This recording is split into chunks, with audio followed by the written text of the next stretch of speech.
These presenters today are a great example of how descriptive can be used in so many different ways.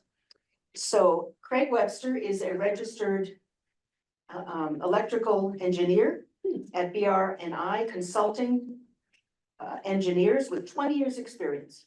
He specialized in designing engineering systems for large healthcare projects and now manages an office of 20 in St. Louis who do the same. He has attended this conference in some form or another for 9 years, came to us through Tricia, and previously served as the Society Conference Manager. When not dabbling with organizing or descriptive, Craig enjoys spending time with his wife and kids and all things live music. And he is presenting with a co-presenter that is new to our conference. Rebecca Sommer is a licensed architect at Canon Design with nearly 15 years experience. She's dedicated her career to healthcare design and planning, working primarily with large academic medical centers. She excels at understanding the operational needs of clinicians and healthcare professionals and translating those needs into spatial requirements. She's a mother of 2 and resides in St. Louis. So welcome to, I believe, Craig, this is your first presentation to us. And Rebecca, or Becky, welcome to us.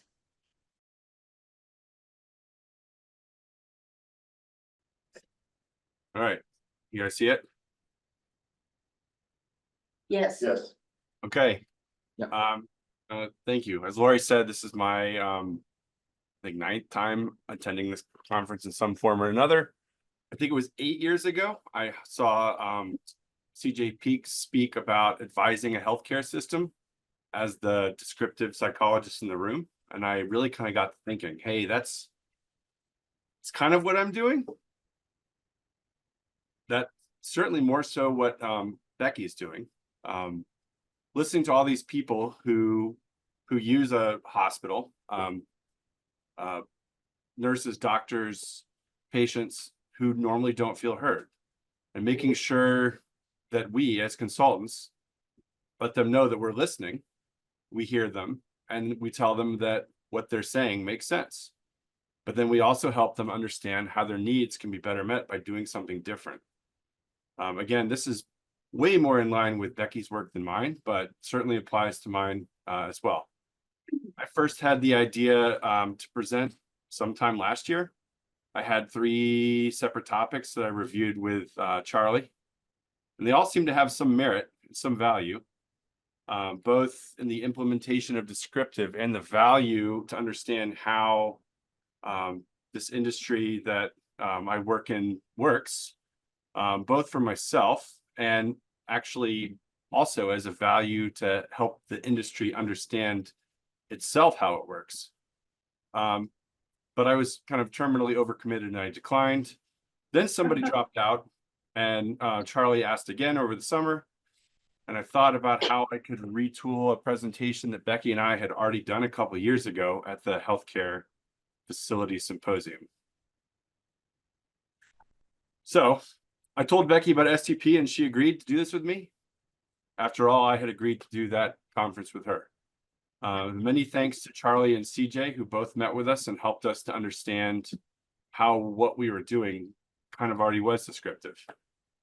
So again, this is kind of a retooled presentation, but the idea is really to say, how's a person concept apply to solving complex healthcare challenges? And how did this team that for this project you're going to hear about collect data and use lessons learned to generate ideas? And then how is this more of a world building exercise than in a problem solving exercise?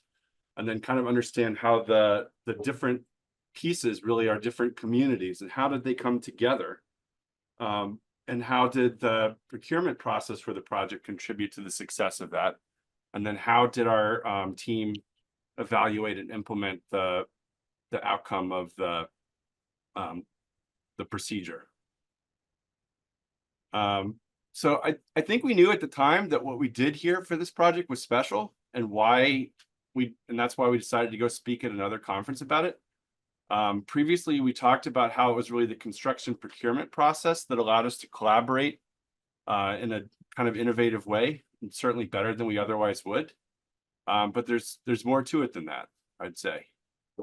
So Joe Jeffrey wrote about stakeholder analysis, and I think that is like, I think one of the big challenges of design and construction is that there's a lot of people involved and they all have a different idea about what they want, what they think somebody else wants, and what they're doing. This is kind of a expanded upon graphic that I think is kind of funny, but anybody that's done any work on their house or something probably understands something about this. Putnam wrote about when worlds collide. This is a graphic that CJ and Putnam put together. So at the top is kind of the columns or the kind of the fractions within the healthcare organization, and how they have very different objective, process, outcome, standard, relationship, and principles.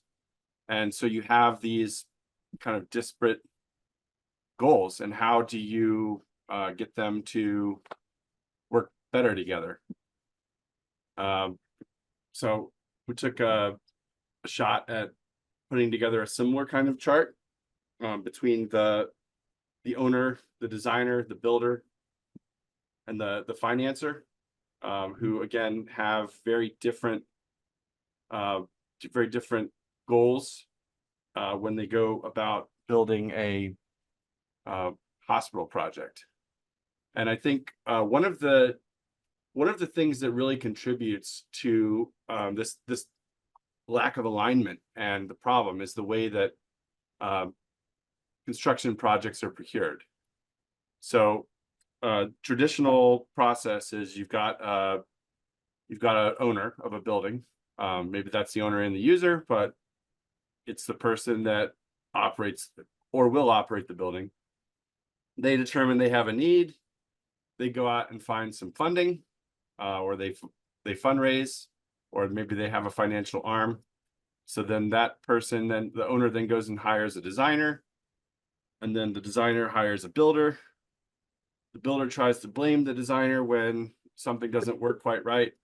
The designer then turns and blames the builder when they didn't do what they thought was right. And then everybody turns around and blames the owner for hiring a bad designer and a bad builder. Design build is a little bit different. So again, we have the need and the financing, but then the owner has to, then the owner goes out and builds or hires a kind of prearranged relationship where the designer and the builder have agreed to work together. So any sort of problem that comes up is really the design builder's problem, not the owner's problem. The owner doesn't have to be involved in those types of squabbles. And this is a very West Coast style arrangement that's kind of moving east. The project that we did here was design build. And so there's a little bit, we'll talk later about how that really contributed to some of this culture change. And then even more integrated one, I would say, is integrated delivery, where the actual owner, builder, designer, and subcontractors all sign a contract together to share the risk and reward of a successful project. So about this project, it's in St. Louis. It's a BJC Healthcare is probably the largest healthcare organization in St. Louis. It's an academic medical center, and the project itself is a 660,000 square foot tower that has patient rooms and diagnostic and imaging and all kinds of different amenities and pieces. The project was the owner hired a design build team to basically implement this project, and this was around the end of 2019. So we started in earnest, everything was going great, and then the pandemic happened, and The owner stopped all construction projects, everyone was sent home, and we all kind of wondered what was going to happen next. In the interim, we kind of thought, well, what needs to change with this building? And how could we go about doing that?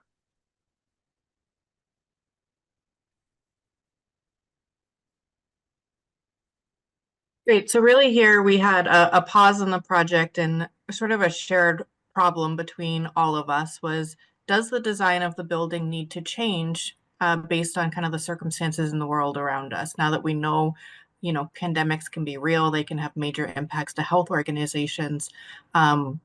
We all need to come together and figure out what this means to the built product that we're creating here.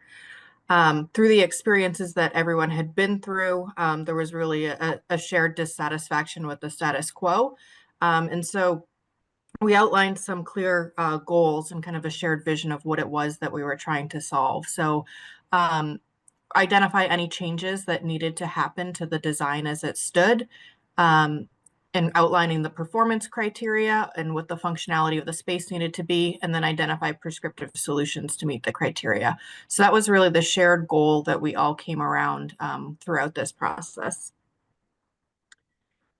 We also created shared constraints, and one of that was the timeline that we had moving forward. We knew we couldn't take forever to do this. The building did at some point need to progress and design and move forward. So we set up a fairly quick 3-month effort where we would do research. We would go and interview stakeholders and look at them to identify lessons learned from how they had been dealing with the pandemic currently, and then really pull together and create that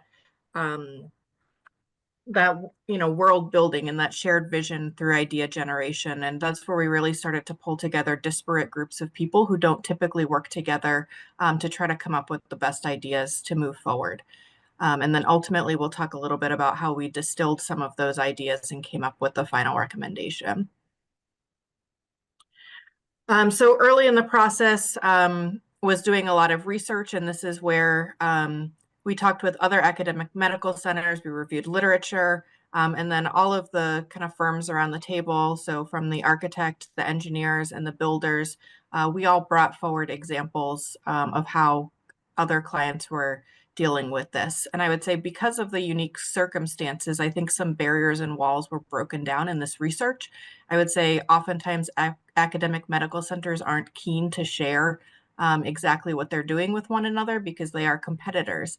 But there was sort of a shared goal here, even beyond this institution, of how do we solve and deal with pandemics in the future. So this is a lot of the questions that were being raised, and really from a lot of different perspectives and a lot of different voices that we needed to distill and work through within this process.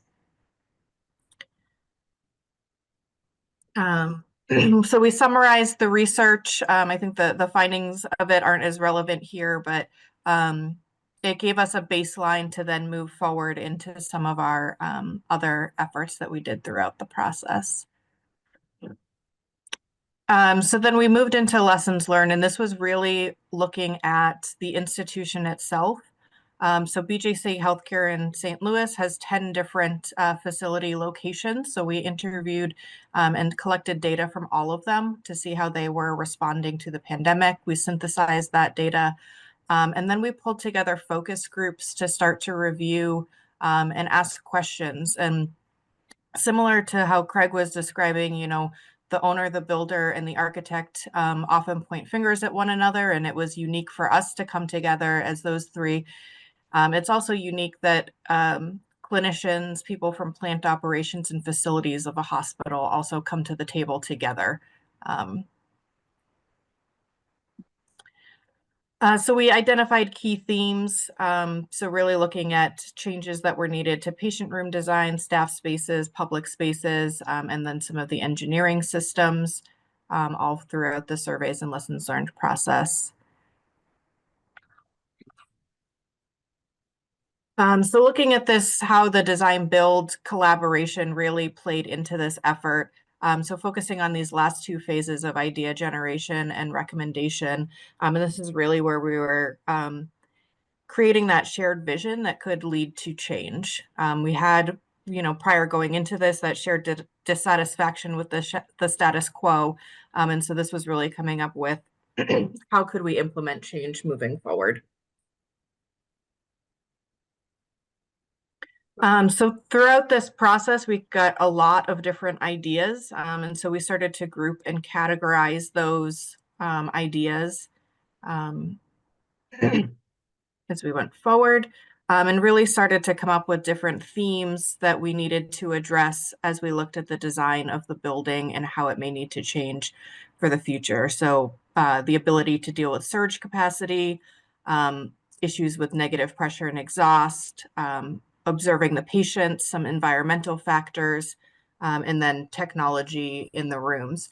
And really these ideas and these groupings were coming from very disparate places and groups. So things like patient room observation and technology was really coming from the frontline clinicians and the nurses and their ability to do their job in the future, but also getting that other input. We were talking from people like plant operations and facilities, where they were most concerned about negative pressure, exhaust capabilities, airborne isolation. And then when you had the kind of administrators of the hospital, they were really focused on surge capacity. How can we make sure that this building has enough room in it for growth? So really the ability for us to meet and get this with all of these disparate groups and bring together ideas was really key to the process. That had we only talked with clinicians, who we usually do, we probably would have come up with a much different outcome than getting the perspective of various different groups. So to move forward, we came up with a set of decision-making criteria of how we would implement this moving forward. So again, we tied this all back to the data. We also, from the client's perspective, cost was obviously a very big factor in what could be implemented. So both the first cost as well as the life cycle cost, so long-term, over time, what they would need to pay. And then from the construction standpoint, the impact to schedule was really important, as well as the impact on the program or the design intent, meaning we didn't want to fully change the entire building.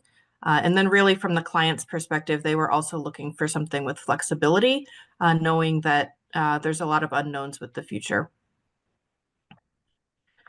So this was really just the matrix that we created to start to prioritize those different items and how we would implement them moving forward. Very similar to like an A3 type of a process in terms of how we worked through this. So this really just summarizes. There were about 12 things that we got to in our final recommendation, and Craig will walk through a few of these in a minute here in a little bit more detail. Okay, so the key themes, I think, were designing the patient room to allow for surge capacity. Basically, all the rooms could be used for ICUs as well as for regular rooms in the event that there was going a future pandemic, to basically allow higher acuity of patients in the space. We added isolation rooms, which allow the most infectious patients to be seen without basically creating risk for anybody else. And then we made some changes to allow staff to observe the patients without actually having to go into the room. So some of these changes included additional medical gases at the wall to accommodate further higher acuity patients. We made some changes to the design of the room so it could accommodate ICU code minimum. We added some glass to the door so that someone could see inside, and then we added a space for staff to chart outside without actually having to go into the room and face the patient in the event that the patient was infectious. One of the things that's, I think, really kind of interesting is that everybody believed that recycled air was a big contributor to COVID. So the question was, do we need to change the building from recycled air to once through air? And we looked at a bunch of different options, some of them being pretty expensive. And what we determined really was that going through a choosing advantage matrix, that the biggest issue really was the pressure control of the air, not necessarily recycling it, and basically keeping the infectious air away from people. And that the filtration, the technology associated with filtration was just as good, if not better, than fully exhausting the air. So the solution involved basically adding pressure control to each room to be able to make rooms negative pressure if needed, if there's an infectious patient in it. Another lesson learned was basically sizing the medical gas for the building to allow ventilators to be used in every single room at the same time, as opposed to just in half the rooms. That was the status quo before.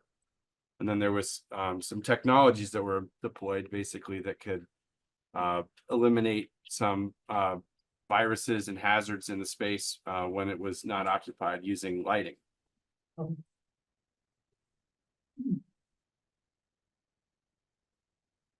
Ultimately, as we mentioned before, BJC is a larger organization with multiple locations. So the work that we were able to do on this project did impact even beyond in additional projects that the healthcare system was looking at as well.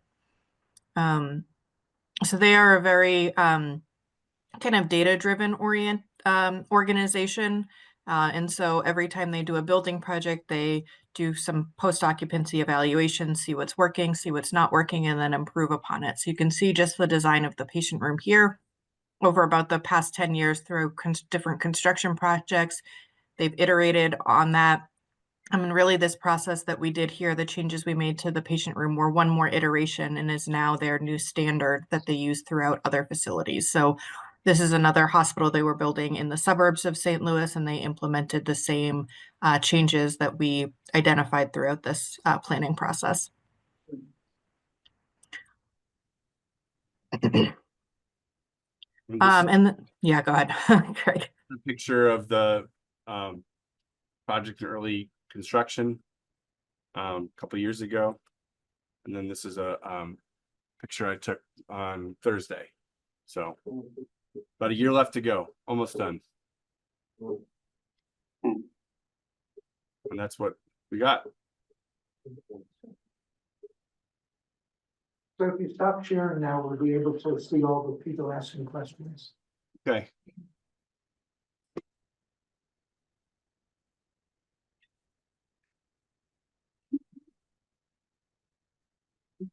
Questions, comments? Harold? Hi, I have a quick question for you guys. First of all, I wanted to say great elucidation of how these sort of like real-time processes take place. And I'm just wondering, in your sort of collaborating with other healthcare professionals, how well did you find that they were able to sort of either, you know, immediately or otherwise sort of recognize that coming from different perspectives led to different values? And what was it like sort of having the conversations about that in that collaboration process where you're sort of identifying all these key, you know, pieces? How did you ever find that there were items that people clashed on or disagreed about, and how did that kind of resolve? I'm just curious to hear a little bit more about what that process was like. Yeah, absolutely. And I think to explain a little bit about how this one seemed different from a normal design process too. So I would say a lot of times when we're going through a design process and we have different clinicians in the room that we're trying to hear from, there can be some egos in the room. And there can be some like, I know better. This is the way I've always done it. It should be this way. I think honestly, there was almost like a shared trauma in the room of everyone having gone through and being in the middle of the pandemic, that everyone was far more open to listen to others' opinions than they are in a typical design process. And I think just the circumstances that we were in led us to be able to move through this very quickly. People were much more respectful and open to listening to others' ideas than they typically are. And I'm honestly not sure if we tried to do this exact same process today, 4 years removed from the pandemic, whether we would have the same kind of results or whether there would be a lot more of that argument and disagreement between people within the room. Yeah, it's really interesting to hear that too, because one of the things it sounds like changed was that everyone was suddenly kind of in the same boat with a few really important key themes. So where they might have previously had different reasons or values for that, suddenly they all had a shared set of needs. There was Exactly. a lot of there was a lot of I don't know if Becky, if you remember I don't remember what her name was, but the infectious disease woman Hmm. who was very outspoken and was just very grateful to be invited to the table to say what she thinks. It kind of sounds to me like they had never included somebody like this in the design process before. And like, why would they? Because everyone, we just kind of do what we always do, not really engage with all these people. I think the one thing that really helped keep it on the rails though about this was that we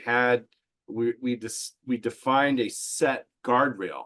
We're going to do this, we're going to study this for this long, and we only have this much money to spend, and we can't impact the design schedule this much because this building really has to come online by this date. So that really, I think, helped hold it all together. Like, every idea is a good idea, but we're only going to we're not going to necessarily act on everything. Elaine? Yeah, well, wonderful, inspiring presentation. I think the integration across all these disciplines is really really powerful. I was involved in design build in a civil commitment facility in Florida, then a state hospital in Oregon, and the architectural concept, which I'd heard a long time ago, called form follows function. I think this Elaine, is, it's a little bit hard to hear you. I don't know if you can be closer to your mic or something. well, the architectural concept of form follows function is this seems to be the sort of the ultimate elaboration of that from multiple perspectives, the end user perspective, the operator perspective, the facilities perspective. It's very inspiring. An example in the prison environment, one of the things we wanted to do was to put in a fountain, a small flat fountain water as a calming space, but it can't be deep enough to drown yourself in. So anyway, but I was just really inspired by the whole project you're describing. Thank you. Yeah.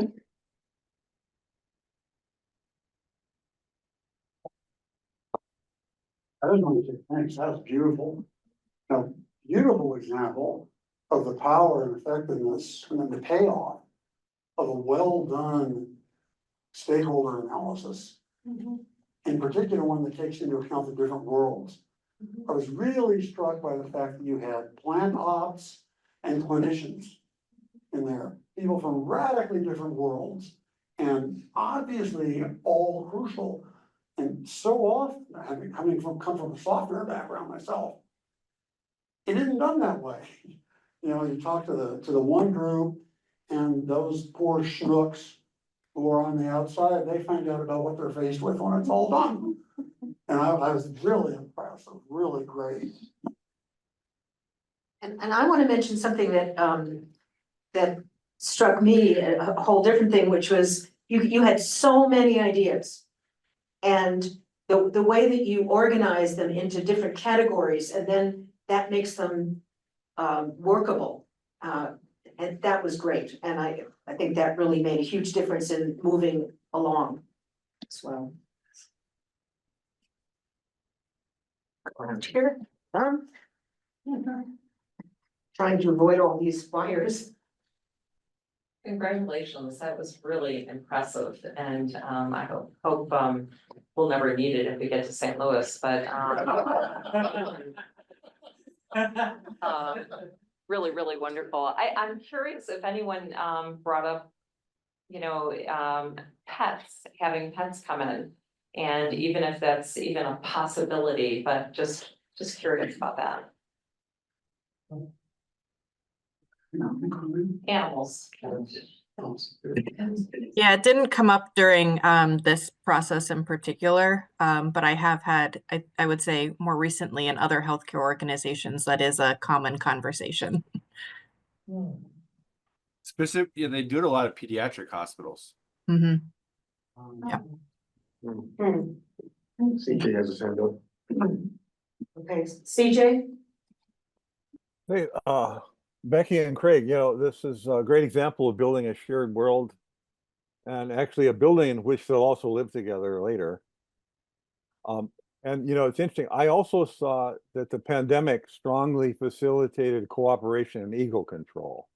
In our academic center, we were able to do stuff that would have been unheard of previously. I mean, things about telehealth, many things just rushed on through. But what my question here is also, but where there were conflicts in values and perspectives, I wonder if you could give an example, or what did you specifically do in the room to help everyone appreciate each other and realize that they needed to find something that works for everybody. That is where people said, yeah, I guess I need to give this up because of this greater good. And I see I have to round off what my thing in order for this all to work. So that's part of the question. The second part of that is, and then how did you capture that from what had just happened in the room? So you could build on it afterwards without everybody saying, oh, where did that come from? Yeah, so I think we did some things between meetings where we would do surveys, so we would have some more data that we could document and lead back to. But when it came down to actually choosing between all of the very disparate ideas that were thrown out there and prioritizing them, we used choosing by advantage as a way to facilitate that. So as a group, we came together and we identified what the key priorities were that we would use to rank all of the different options as they came forward. And we showed a shortened version of that, but at one point we probably had like 35 different scenarios ranked in this matrix where we gave things a different weighting based on importance. And really it was the healthcare organization who got to weigh into most of that. But I would say it had to be a very data-driven and objective process to make those decisions very quickly.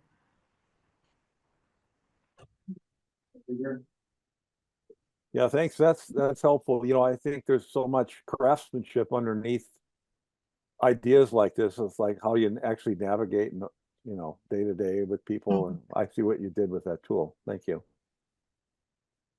One of the things that I've really enjoyed is Tony's article on organization, in particular, the conditions for teamwork.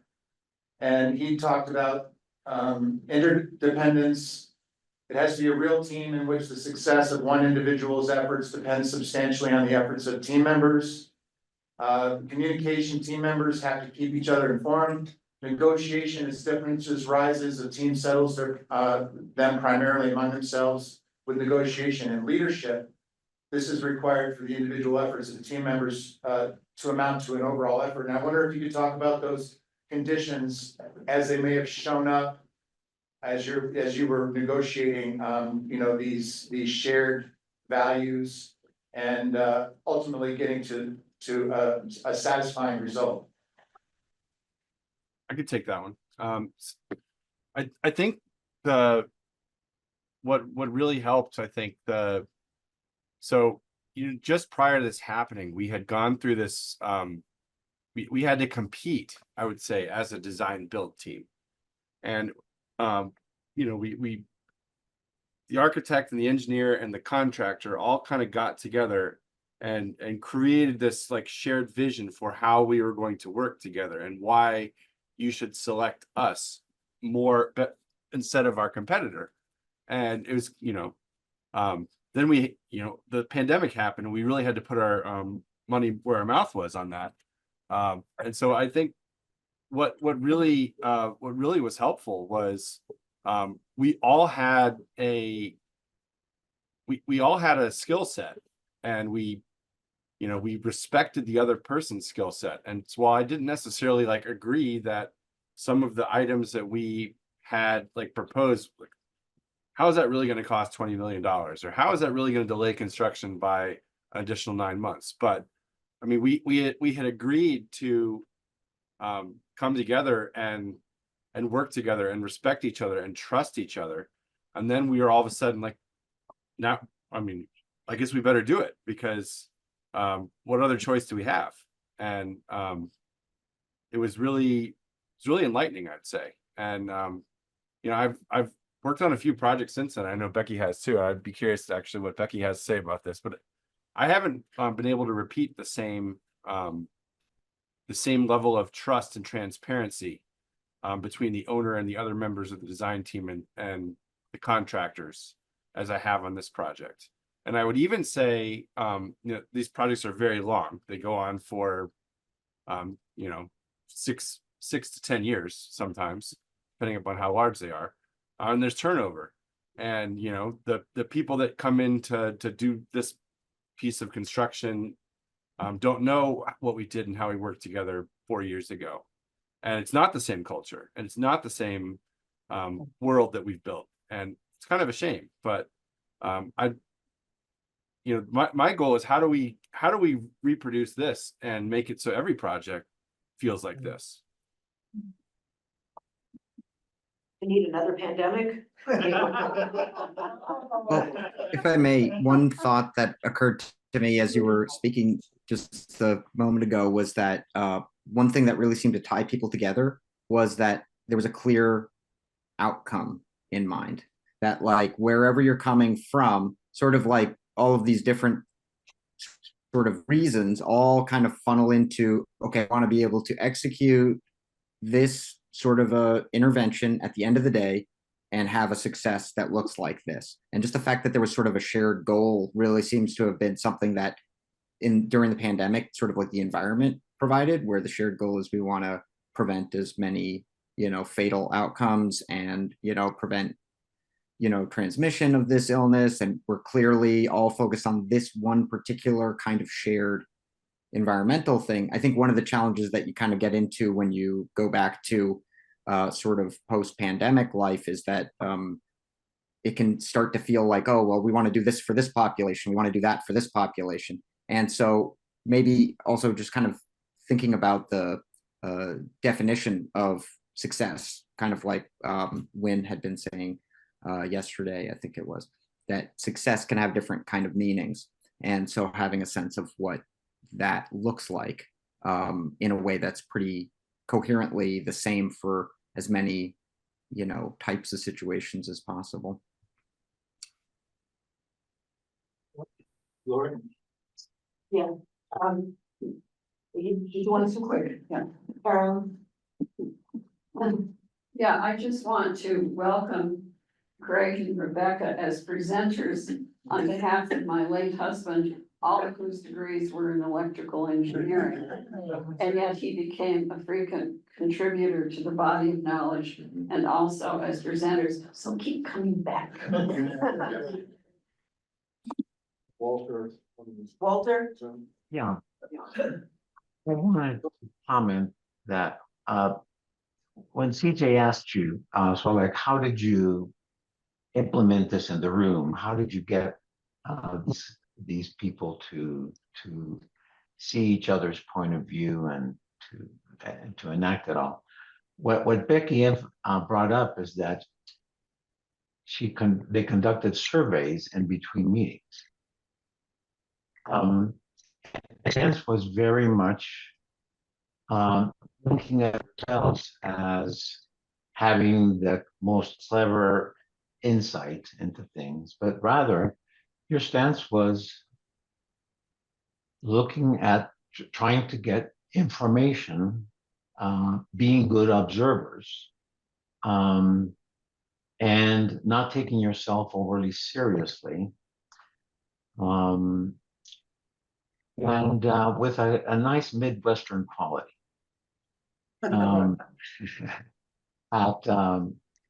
At simply incorporating what was there. And I think that stance is notable, and it's quite a good heuristic for a lot of situations that we tend to approach perhaps too much based on what we on our own particular insight into it, as opposed to simply getting more information. I want to jump in for 1 second and say I agree very much, Walter, with what you're saying about why that was such a helpful way to do it. And I did this once years ago with the police department, where everybody had ideas about what was wrong with the department. They didn't want to say them themselves out loud. So I collected them, did the different, organized them, put them all up there, and asked people to comment on the general areas that people were commenting, but they could see their idea up there and they could see other people's ideas. And somehow that really helped. So I think the survey and just feeding back to people all the different possibilities and having I think that's a really helpful way to do it. And to get around ego somehow. It's like you don't say it to the group and wait for their response. You say, here's a whole bunch of good responses. Let people comment on them. Yeah, it makes a big difference to see your concern up there on that board. Yeah, your concern is up there. Software field, yeah. But you don't have to own it. Yeah, you don't have to own it. You don't have to fight with someone about it. Other people can. Suffer that. Yeah, and other people can comment on your ideas. And so I think it really provides a really cooperative situation. Yeah, when I was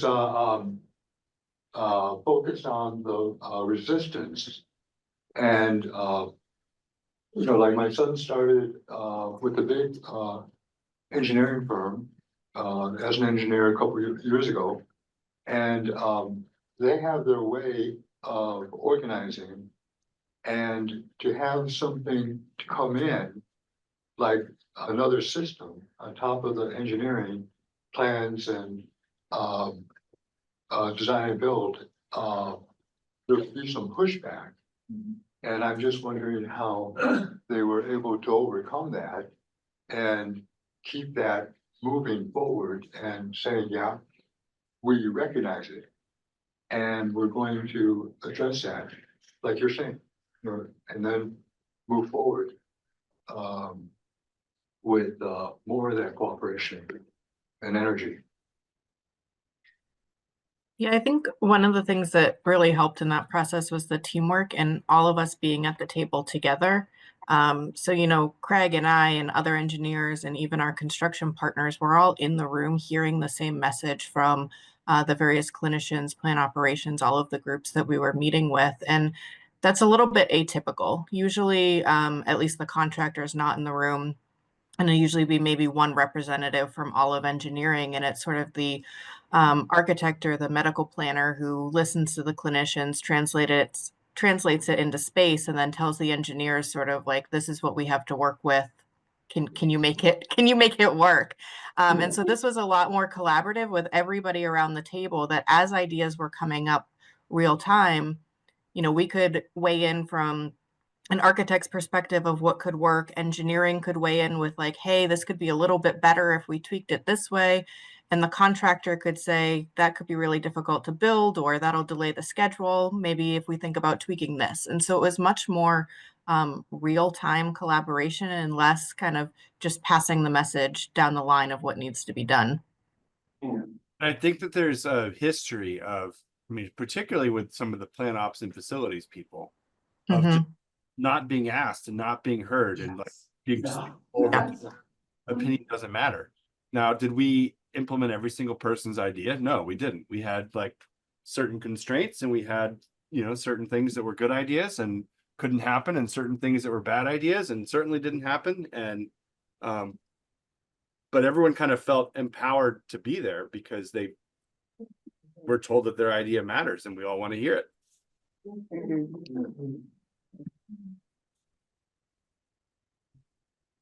I just wanted to share a little thing I read in a systems analysis and design book many years ago. This really brilliant analysis and analyst said, it's a short thing, it kind of captures a lot of what you're saying, and I like it because I found it so pithy. He said, people do not have to have their way, but they have to have their say. Yeah.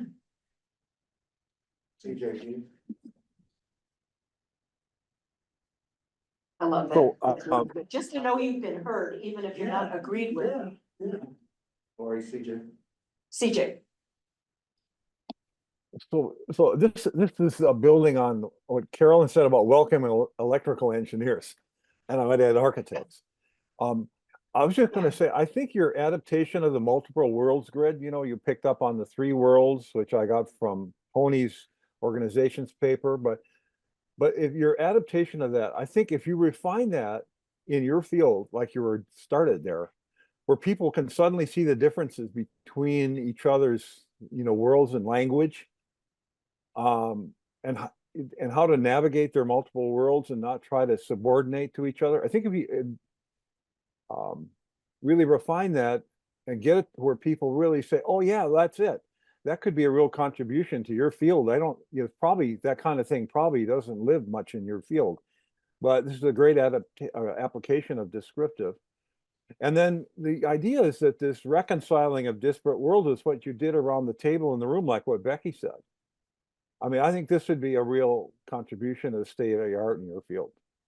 I think it also has a lot of place with regards to sustainability, because everybody has their ideas about how to buildings that use less energy and produce less carbon and have less embodied carbon in them. But it all kind of falls apart sometimes when we put it together because we're coming from such different worlds.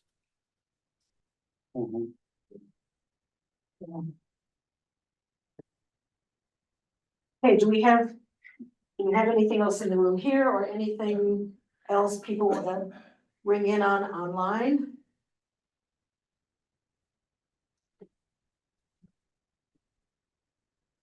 Okay, yeah, Jane? May we get a follow-up report, please, in a couple of years when you completed it?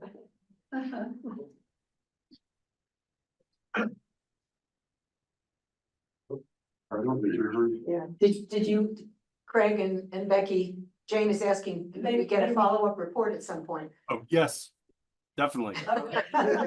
See, we'd be curious how this goes. Would we get a tour of the facility? Tour of the facility. Maybe we can meet there next year and take us on a tour. They have a conference room. There you go. Even though we weren't at the table to ask for a conference room, right? Well, okay, I think this is a good time to stop, and we thank you so much. This was extremely interesting. Yeah. And we will take a 10-minute break again, so we'll come back at about 10 of or 5 of.